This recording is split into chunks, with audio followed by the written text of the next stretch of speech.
kita berdoa untuk siapkan hati merenungkan firman Tuhan. Bapa kami yang ada di surga, kami bersyukur Tuhan, setiap pagi kami boleh mengangkat tangan kami untuk memuji dan menyembah Engkau. Tuhan, biarlah Engkau terus membaharui iman kami, membaharui pengikutan kami akan Engkau, supaya kami boleh menjadi hamba-hamba-Mu yang setia, yang tetap melakukan kehendak Bapa di surga pada akhir zaman ini. Bapa, sebentar kami mau merenungkan sebagian dari firman-Mu. Siapkan hati kami Tuhan, biarlah firman-Mu menjadi sukacita dalam kehidupan kami, dan firman-Mu kami sambut dengan hati yang terbuka. Di dalam nama Tuhan Yesus, amin. Selamat pagi Bapak dan Ibu kekasih Tuhan.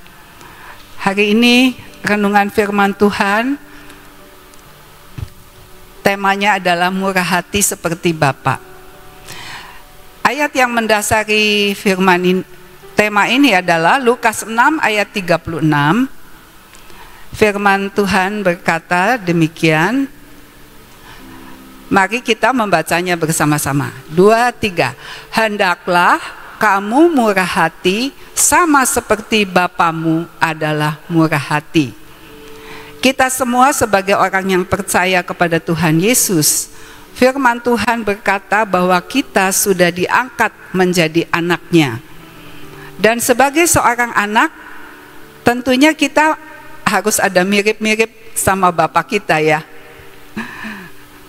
Nah, firman Tuhan berkata seperti Bapa itu murah hati, maka kita juga dipanggil untuk mempunyai karakter murah hati. Ketika saya mulai merenungkan apa sih sebenarnya murah hati itu? Apakah kalau orang murah hati itu orang yang suka bagi-bagi?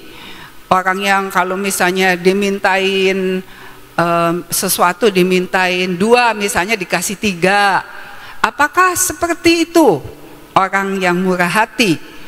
Kita mau belajar dari firman Tuhan supaya kita tidak mempunyai konsep yang keliru mengenai murah hati. Jadi murah hati itu bukan seperti yang kita pikirkan, tetapi murah hati itu seperti yang dikatakan oleh firman Tuhan.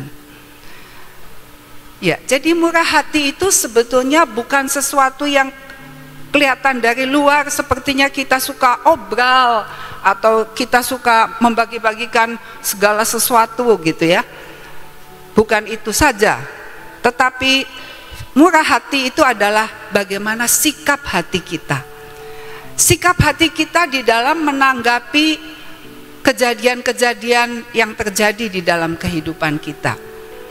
Mari kita belajar terlebih dahulu sebelum murah hati ini kita terapkan dalam hidup kita. Kita belajar dulu murah hati Bapa kita di surga itu seperti apa. Di dalam Mazmur 86 ayat 5, kita baca sama-sama 2, 3. Sebab Engkau ya Tuhan baik dan suka mengampuni dan berlimpah kasih setia bagi semua orang yang berseru kepadamu. Ya, di dalam ayat ini kita belajar 3 hal. Yang pertama, Tuhan itu baik. Yang kedua, Tuhan itu suka mengampuni. Yang ketiga, Tuhan itu berlimpah dengan kasih setia bagi semua orang yang berseru kepada Dia. Yang pertama, Tuhan itu baik. Saya percaya kita semua tidak ada yang menyangkal bahwa Tuhan itu baik buat kehidupan kita. Walaupun mungkin kadang-kadang dalam hidup kita seringkali tidak dapat memahami caranya Tuhan menyatakan kebaikannya dalam hidup kita. Kalau firman Tuhan berkata bahwa Tuhan itu baik, artinya Tuhan itu tidak pernah punya pikiran yang jahat. Di dalam pikiran dan hati Bapa kita di surga tidak pernah punya rencana, tidak pernah punya satu planning untuk membuat kita, menghancurkan hidup kita. Semua yang ada di hati dan pikiran Bapa adalah untuk kebaikan kita, adalah untuk supaya kita bisa bertumbuh di dalam iman dan menjadi dewasa di dalam pengikutan kita kepada Tuhan. Hanya saja mungkin caranya, maksud Tuhan itu baik kepada setiap orang, tetapi caranya mungkin tidak semua kita bisa memahami bahwa apa yang Tuhan lakukan dalam hidup kita itu sebetulnya baik maksudnya. Kenapa demikian? Kenapa kita seringkali kebaikan Bapa itu tidak bisa kita terima sebagai sebuah kebaikan? Bahkan ada orang-orang tertentu yang mengatakan, wah, Tuhan itu kejam, Tuhan itu jahat, Tuhan itu tidak adil. Sebenarnya kenapa? Adalah karena kita belum mengenal. Kalau orang belum mengenal seseorang, itu gampang sekali terjadi salah paham, ya. Karena itu kita perlu sekali bertumbuh di dalam pengenalan kita kepada Tuhan. Jadi mari kita pegang firman Tuhan ini, bahwa Tuhan itu baik. Artinya semua yang Dia rencanakan atas hidup kita itu ujung-ujungnya nanti baik adanya. Itu yang harus kita pegang, ya. Jadi kemurahan hati Tuhan dinyatakan dengan apapun yang Dia lakukan atas hidup kita, apapun yang Dia pikirkan mengenai kita, itu adalah sesuatu yang baik, ya. Jadi jangan kita punya pikiran yang jahat dengan berpikir bahwa Tuhan itu jahat, ya. Tapi mari kita selaraskan pikiran kita dengan keberadaan Bapa kita melalui firman-Nya yang berkata bahwa Tuhan itu baik, ya. Karena kalau kita berpegang pada prinsip bahwa Tuhan itu baik, kita tidak akan terombang-ambing seandainya dalam hidup kita mengalami sesuatu yang tidak menyenangkan, yang tidak mengenakan, yang tidak menguntungkan buat kita. Tetapi percayalah bahwa hati Tuhan itu selalu baik buat kita. Kalau kita tanamkan itu dalam pikiran kita, maka iblis tidak akan bisa menggoyahkan iman kita. Mari kita terus mengenal Tuhan. Di dalam perjalanan hidup kita memang sebuah proses, tetapi biarlah proses itu kita jalani untuk semakin hari semakin mengenal Tuhan. Yang kedua, kemurahan hati Tuhan dinyatakan dengan kebaikannya, yaitu suka mengampuni. Jadi kita di sini belajar, Tuhan itu kalau mengampuni tidak terpaksa, Bapak Ibu. Kalau kita misalnya ada orang bersalah sama kita, lalu orang itu minta maaf sama kita, kadang-kadang kita bilang, iya dah saya mengampuni, tapi kayaknya mengampuninya tuh dengan hati yang berat mungkin, ya, atau tidak bisa dengan tulus, tidak bisa ikhlas, karena kita tidak, rasanya susah untuk mengampuni orang. Tapi kemurahan hati Tuhan itu dinyatakan ketika Dia mengampuni kita, Dia mengampuni dengan suka hati, tidak terpaksa. Tapi syaratnya orang yang diampuni itu adalah orang yang mengaku dosa.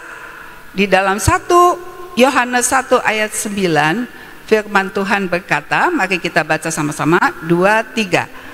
Jika kita mengaku dosa kita, maka Ia adalah setia dan adil, sehingga Ia akan mengampuni segala dosa kita dan menyucikan kita dari segala kejahatan.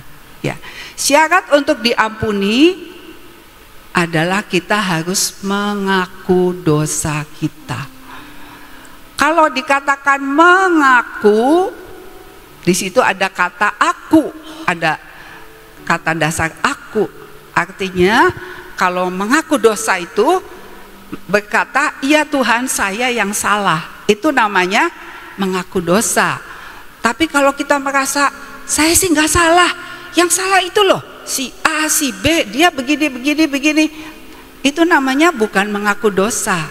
Itu namanya mencari kambing hitam. Tapi kalau kita mengaku dosa kita nggak mikir orang lain. Tapi kita selidiki hati kita dan kita berkata, iya Tuhan, saya bersalah. Itu syaratnya kalau kita mau diampuni. Menyadari bahwa iya, saya yang salah Tuhan. Maka Tuhan berjanji, karena Dia adalah setia dan adil, Tuhan akan mengampuni segala dosa kita.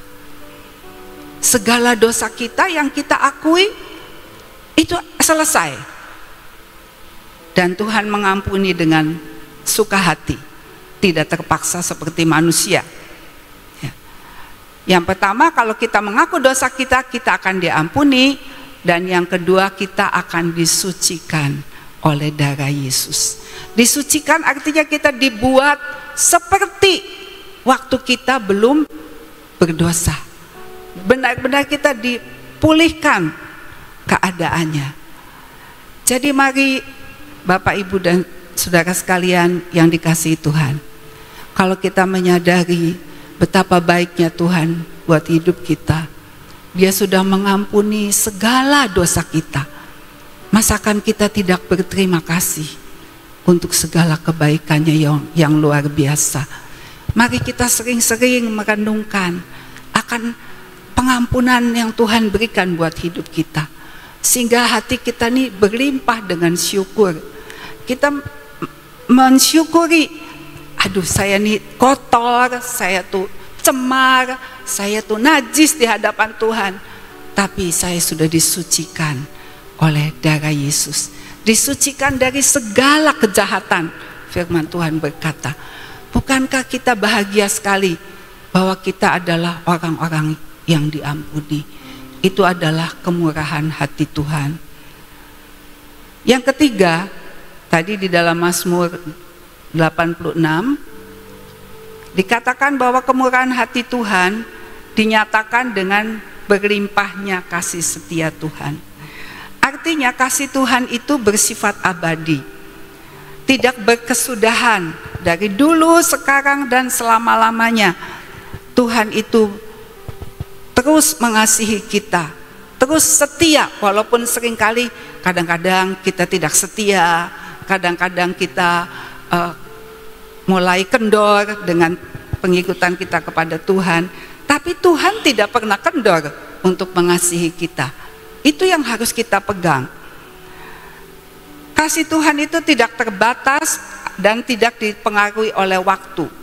Misalnya, dulu Tuhan lebih mengasihi daripada sekarang. Tidak demikian. Tapi kasih Tuhan itu stabil, ya. Kasih manusia seringkali tidak bisa stabil. Hari ini lagi moodnya baik, oh ya jadi baik, mengasihi. Kalau nanti kapan-kapan moodnya lagi gak enak, lagi jengkel, lagi kesel, lalu tidak bisa mengasihi. Tuhan tidak seperti itu. Kasih Tuhan itu stabil sepanjang masa. Dan kasih Tuhan itu dari satu generasi kepada generasi. Dari orang tua kita, kepada anak kita, dan kepada cucu kita. Kasih setia Tuhan itu terus mengalir.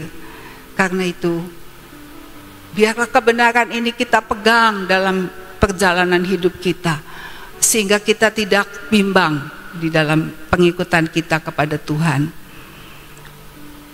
Lalu kasih Tuhan juga tidak dapat diubah oleh tindakan manusia. Misalnya kalau kita sekarang lagi baik, lagi manis, lalu Tuhan lebih sayang. Kalau misalnya kita sedang menjengkelkan, mungkin sikapnya atau apa, terus kasih Tuhan jadi downgrade. Ternyata Tuhan tidak seperti itu ya. Mungkin manusia suka begitu. Kalau anak kita mungkin lagi baik, lagi manis, lagi nurut, kita kayaknya sayang gitu. Tapi kalau lagi gemesin, lagi bikin jengkel, lalu kayaknya kasih kita mulai ada lunturnya, ya. Itulah manusia. Tetapi kasih Tuhan itu tidak seperti itu. Tuhan itu berlimpah dengan kasih setianya. Karena itu biarlah kasih setia Tuhan itu selalu menjadi dasar hubungan kita dengan Tuhan. Jadi Hubungan kita dengan Tuhan jangan diukur dengan untung rugi, dengan perasaan, oh ya sekarang saya perasaannya lagi nggak enak, jadi saya nggak mau ibadah, atau saya nggak mau memuji Tuhan. Tapi biarlah kita pegang bahwa kasih Tuhan itu berlimpah dalam hidup kita, dan itu menjadi dasar relationship kita dengan Allah Bapa di surga melalui Tuhan Yesus.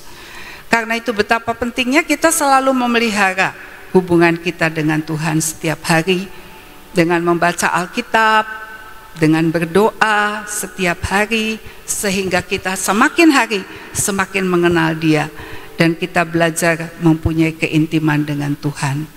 Kita belajar untuk menerapkan firman Tuhan itu, diterapkan dalam kehidupan kita sehari-hari.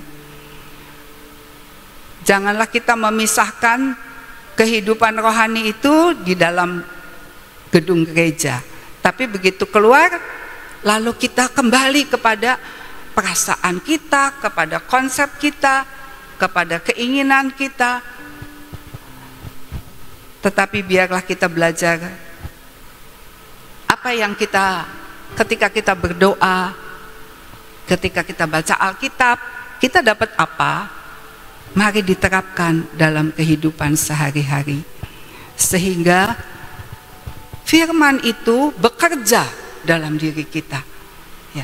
Firman Tuhan itu bukan cuma sebagai pengetahuan saja, tetapi firman Tuhan itu dari pikiran turun ke hati, dan kita berubah.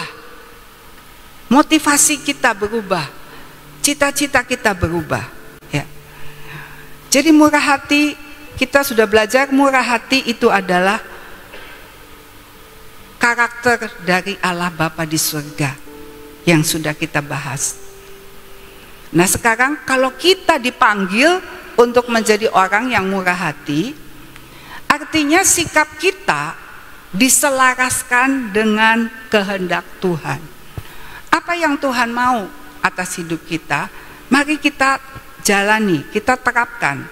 Contohnya, kalau misalnya Tuhan menginginkan kita menyediakan waktu untuk orang tertentu misalnya, atau Tuhan ingin kita menyediakan waktu untuk orang tua kita, untuk mertua, atau Tuhan ingin kita menyediakan waktu untuk saudara seiman kita yang sedang menghadapi pergumulan atau apapun, mari kita lakukan. Nanti lain kali mungkin Tuhan memimpin kita untuk memberitakan firman. Mari kita lakukan apa yang Tuhan mau itu dengan murah hati, dengan kerelaan, dengan sukacita.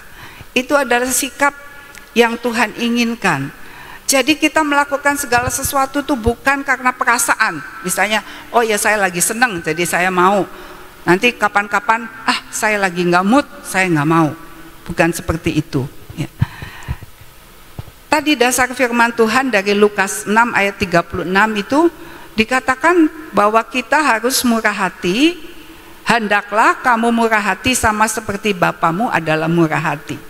Nah sekarang kalau kita mundur beberapa ayat sebelumnya, di situ ada pembahasan mulai dari ayat 27 sampai 36 sampai 35. Di situ ada rincian-rinciannya.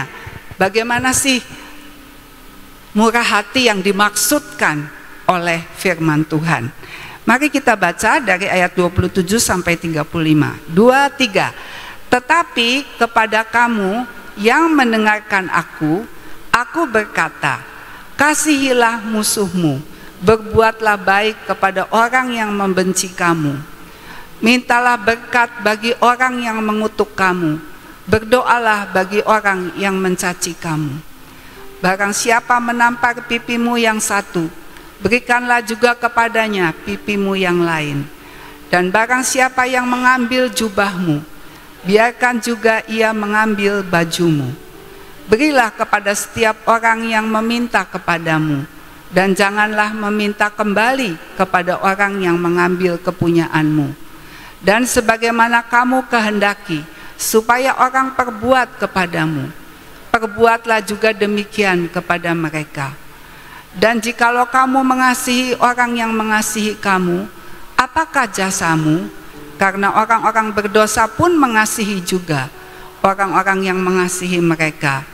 Sebab jikalau kamu berbuat baik kepada orang yang berbuat baik kepada kamu, apakah jasamu? Orang-orang berdosa pun berbuat demikian. Dan jikalau kamu meminjamkan sesuatu kepada orang, karena kamu berharap akan menerima sesuatu daripadanya, apakah jasamu?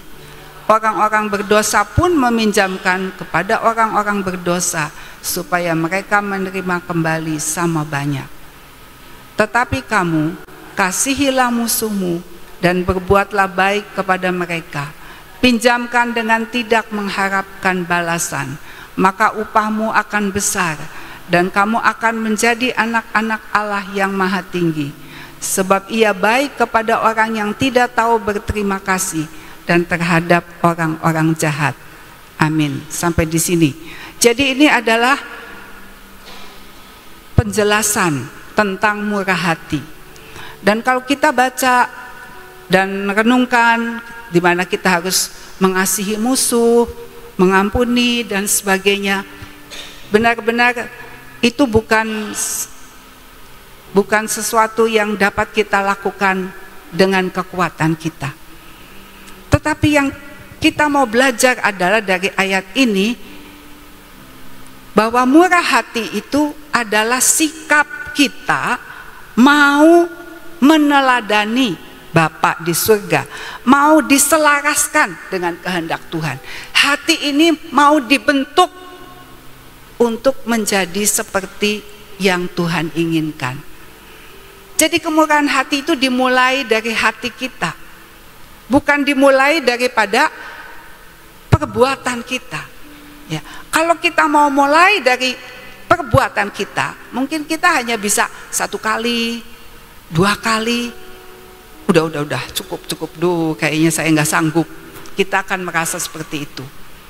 Tetapi kalau kita izinkan Tuhan bahwa firman itu masuk dalam hidup kita, mengubah sikap hati kita, maka nanti Roh Kudus yang akan memimpin kapan kita harus melakukan sikap murah hati itu di dalam kehidupan sehari-hari. Dengan kita mengenal Bapa kita di surga itu murah hati, maka kita pun akan belajar, kita akan diubahkan menjadi orang yang murah hati. Sekarang kita lihat beberapa contoh orang-orang yang murah hati di dalam Alkitab. Yang pertama yaitu janda di Sarfat. Janda di Sarfat hanya mempunyai segenggam terigu di dalam mangkuk dan sedikit minyak zaitun di dalam botol. Tetapi pada waktu ada hamba Tuhan yang minta makanan itu, dia memberikan sisa makanannya yang terakhir itu, yang sesudah itu dia sebetulnya nggak punya apa-apa lagi. Tapi ketika diminta, dia mau memberikan kepunyaannya itu, tepung dan minyak itu. Dan dia buat menjadi roti dan diberikan kepada hamba Tuhan. Yang kedua kita lihat wanita Sunem.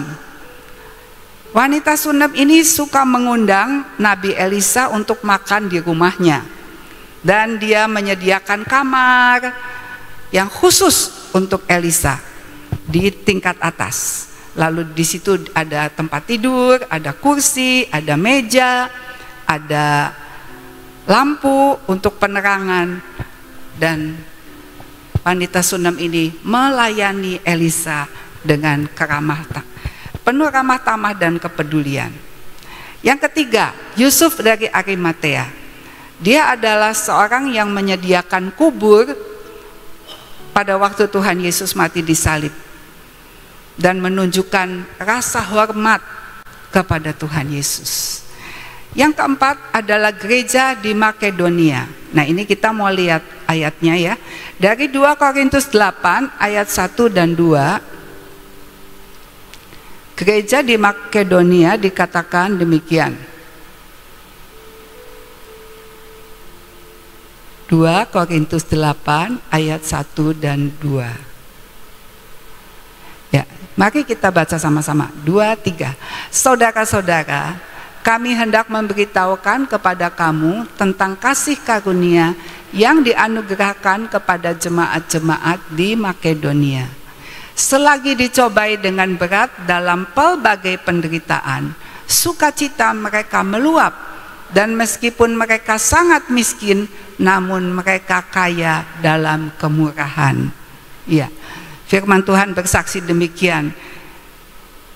Sekalipun mereka sendiri dalam keadaan miskin, bukan miskin, sangat miskin, lalu mengalami pelbagai penderitaan, tetapi mereka punya sukacita untuk memberi karena mereka adalah jemaat yang murah hati. Kemudian orang Samaria yang baik hati, ya kita semua sudah tahu ceritanya.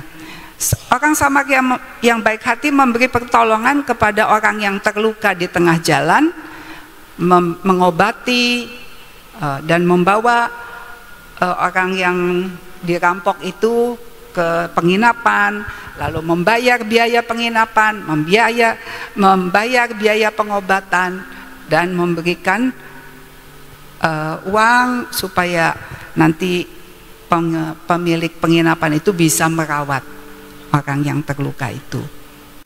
Ya, di situ adalah gambaran orang Samaria, seseorang yang murah hati. Yang kemudian Abraham itu menyelamatkan keponakannya Lot. Ya, walaupun Lot itu kurang hormat, ya, kurang menghargai kepada Abraham, waktu disuruh memilih, dia memilih dulu bagian yang dia pikir baik buat dia.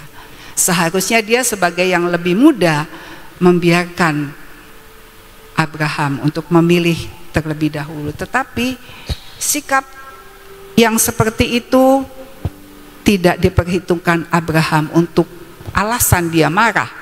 Tetapi saat Lot membutuhkan bantuan, Abraham mengerahkan orang-orang yang ada di rumahnya untuk berperang dan membebaskan Lot dari tawanan.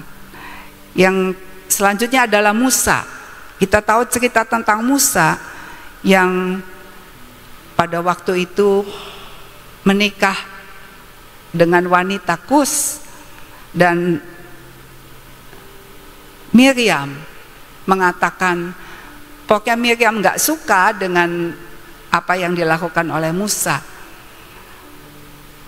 Tetapi sikap Miriam itu membuat Tuhan marah. Akhirnya Miriam kena sakit kusta. Tetapi pada waktu itu ketika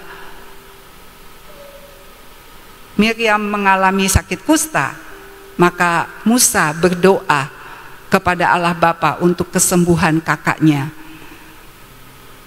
Kalau Musa marah, membiarkan dirinya tetap marah karena dia seperti dikurang ajari gitu sebagai seorang pemimpin, dia dimarahi oleh Miriam, tentunya dia akan membiarkan Miriam menderita. Tetapi Musa mengambil keputusan untuk mendoakan bagi kesembuhan kakaknya itu.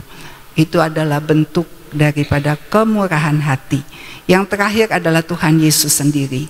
Dia memberikan dirinya untuk menjadi korban, menebus dosa manusia, dan menunjukkan kasih dan kemurahan yang luar biasa, sehingga hari ini kita semua bisa menjadi anak-anak Allah Bapa karena Yesus yang murah hati memberikan hidupnya, memberikan nyawanya, memberikan segala-galanya supaya kita jangan tinggal sebagai orang berdosa, tapi kita menjadi milik Tuhan Yesus selama-lamanya. Karena itu Bapak dan Ibu sekalian, kita sudah belajar mengenai murah hati. Biarlah pagi hari ini roh kemurahan hati yang ada di hati Bapa turun atas setiap kita satu persatu. Karena firman Tuhan berkata, berbahagialah orang yang murah hati, karena ia akan mendapat kemurahan. Amin. Saudara, saya sedih tekankan tentang murah hati, belajar murah hati untuk mengampuni. Sangat-sangat perlu dalam kehidupan kita. Kalau kita memberi gitu ya, misalnya orang lagi butuh air kita kasih ya. Bukan sekedar itu, yang Tuhan rindukan adalah murah hati saat engkau mau mengampuni ya.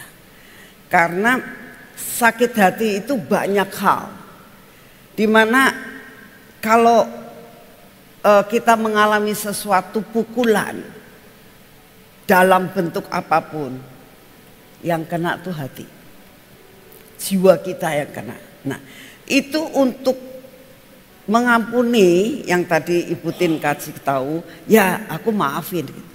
Tapi belum tentu dalam diri kita itu betul-betul mengampuni dengan tulus dan hilang semuanya. Dan biarlah hari ini kita belajar minta sama Tuhan, minta pertolongan Roh Kudus, supaya benar-benar kita mengatakan, Tuhan berikan aku roh kerelaan untuk benar-benar merilis, benar-benar melepaskan pengampunan kepada setiap orang yang menyakiti hati kita ya. Memang itu tidak mudah, tapi minta pertolongan Roh Kudus. Berikan aku hati yang murah hati, Tuhan. Sebenarnya artinya murah ya. Murah itu sebetulnya nggak ada harganya, enteng, nggak terlalu punya nilai yang tinggi kalau namanya murah. Nah, artinya kalau hati yang murah itu benar-benar kita itu melepaskan semuanya itu, tidak usah menghargai akan diri kita lagi. Ya, diri kita murahlah, hati kita murahlah, obral untuk menyerahkan segala sesuatu untuk mengampuni orang lain. Ya. Itu aja yang saya rindukan, supaya saudara boleh mempunyai kemurahan hati untuk mengampuni. Ya. Mari kita berdoa. Bapa, kami minta di dalam nama-Mu, selidikilah hati kami ya Tuhan.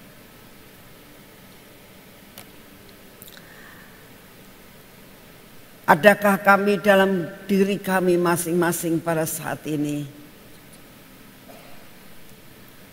masih menyimpan akan kepahitan dalam hidup kami terhadap orang-orang yang menyakitkan hati kami, Tuhan.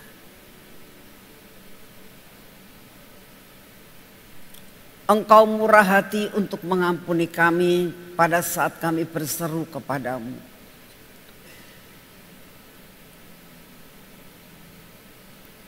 Biarlah pada hari ini Tuhan, kami mau melepaskan pengampunan kepada setiap orang yang menyakitkan hati kami.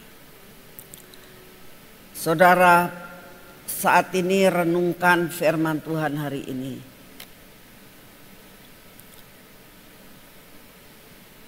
Minta diselidiki oleh Roh Kudus. Biarlah ada pemberesan dalam hidup saudara dan saya. Minta diingatkan oleh Roh Kudus.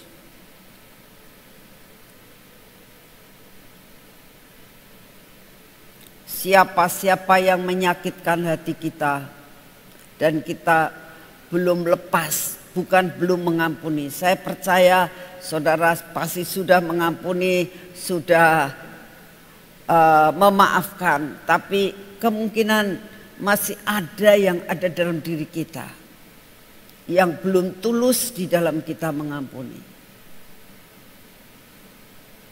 Bereskan di hadapan Tuhan. Minta dicabut semua kepahitan yang ada dalam hidup kalian. Sehingga di dalam diri kami tidak ada kepahitan, adanya adalah kemanisan.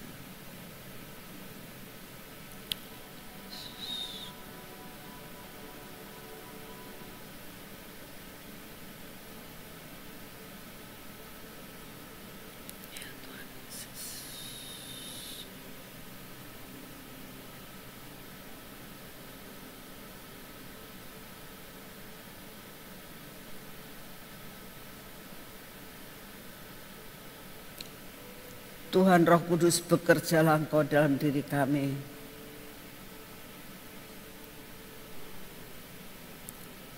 Engkau cabut semua roh kepahitan dalam hidup kami. Engkau hapuskan Tuhan semua memori kami terhadap orang-orang yang menyakitkan hati kami. Karena kami tahu hal-hal seperti ini adalah yang menjadi penghalang dalam pengikutan kami kepadamu. Bisa sebagai penghalang berkat, bisa sebagai penghalang kesembuhan, bisa menjadi penghalang hidup tidak damai.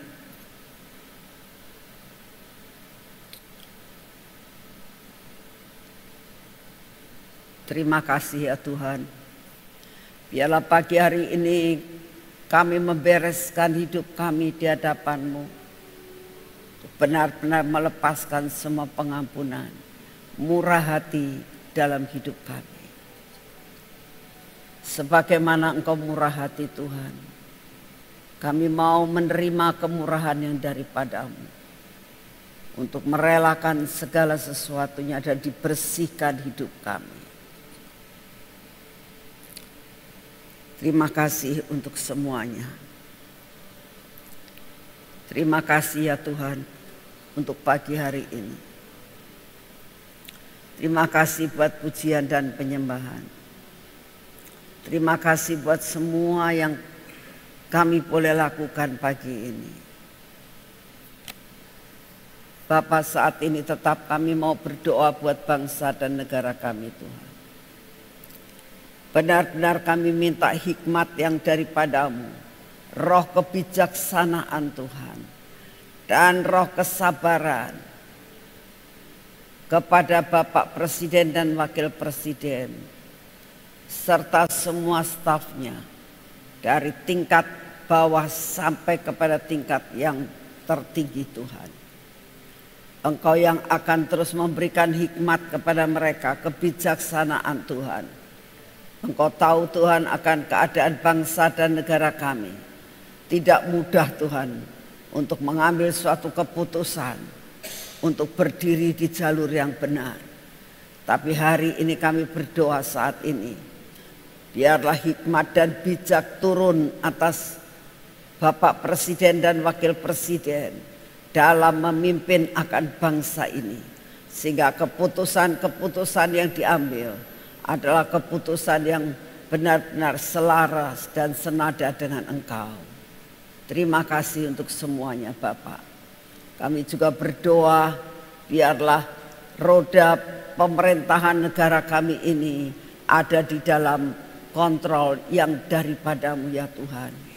Sehingga Engkau yang akan memimpin bangsa ini menuju kepada kemakmuran, menuju kepada kedamaian, menuju kepada perkara-perkara yang membawa kebaikan buat rakyat banyak Tuhan. Terima kasih untuk semuanya. Bapak, kami juga berdoa saat ini untuk Megatrust Tuhan.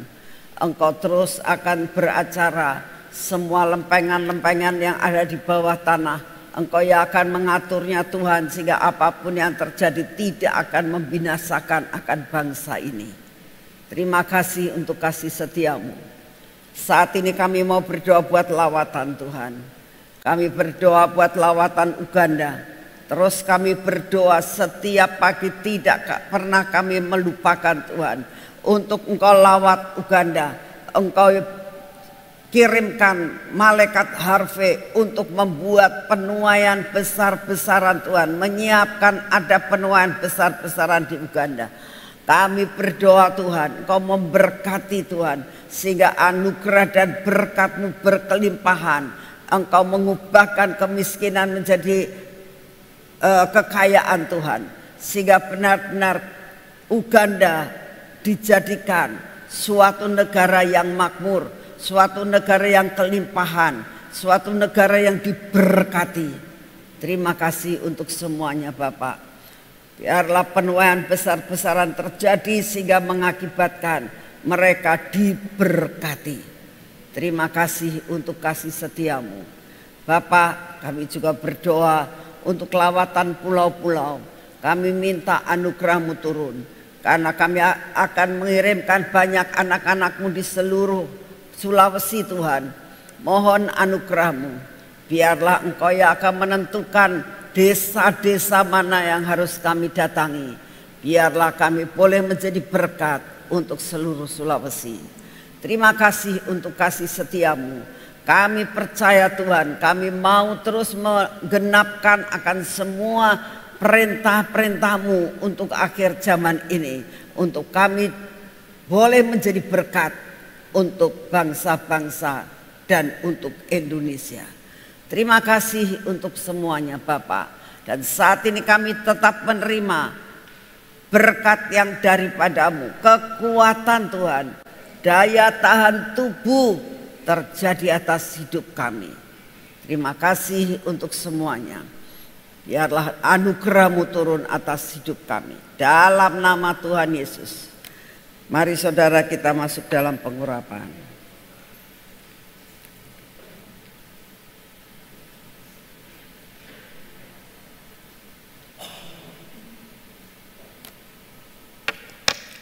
Bapak, kami tahu ini minyak supranatural. Saat minyak ini menempel pada tubuh kami Tuhan, Engkau yang akan membuat impartasi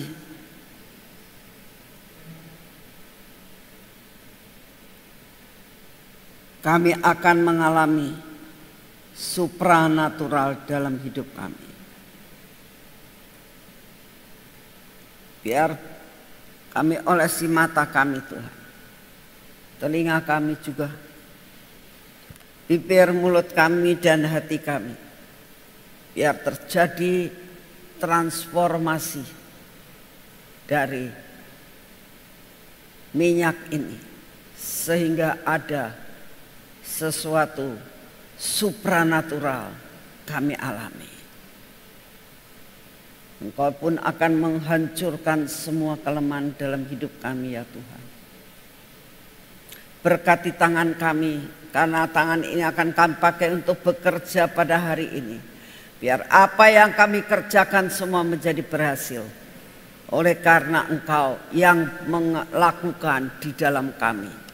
Berkati kaki kami Tuhan, sehingga perjalanan kami tidak tersandung pada hari ini. Kami boleh berjalan dan menyelesaikan semua pekerjaan kami hari ini bersama-Mu. Dan kami mengalami anugerah dan berkat serta pimpinan-Mu. Terima kasih untuk semuanya. Kami mengucap syukur untuk kasih setia-Mu yang tidak pernah berubah. Dalam nama Tuhan Yesus. Amin. Tuhan Yesus memberkati saudara semuanya. Selamat pagi.